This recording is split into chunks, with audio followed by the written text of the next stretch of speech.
Pinatikos ni Attorney Salvador Panelo ang panukala ng isang senador na paikliin ang proseso ng impeachment trial sa gitna ng kontrobersya ukol sa pagtanggap ng impeachment complaint ng Kongreso. Si Carlo de la Peña sa buong detalye ng balita.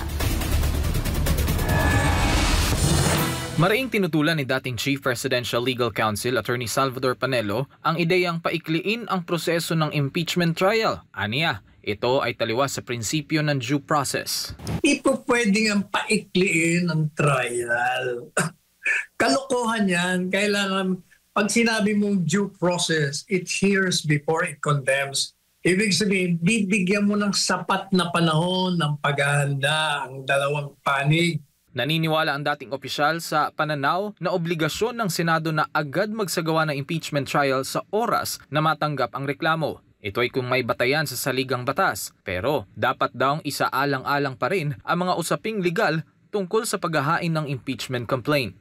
Yung pong tsorya na isang tungkulin ng Senado na pagtanggap ng isang complaint sa impeachment ay karaka-raka, agad-agad, ay litisye, ay tama lang po yan kung yung impeachment complaint ay supisyente sa sustansya at sa forma.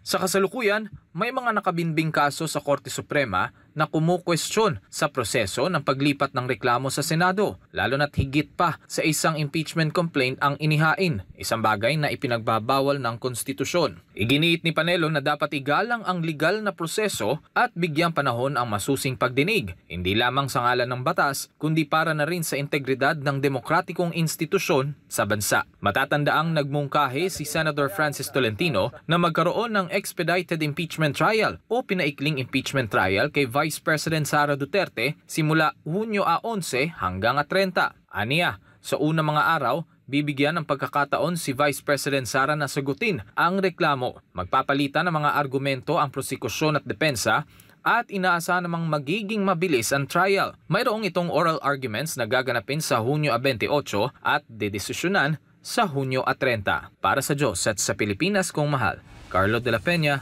SMNI News.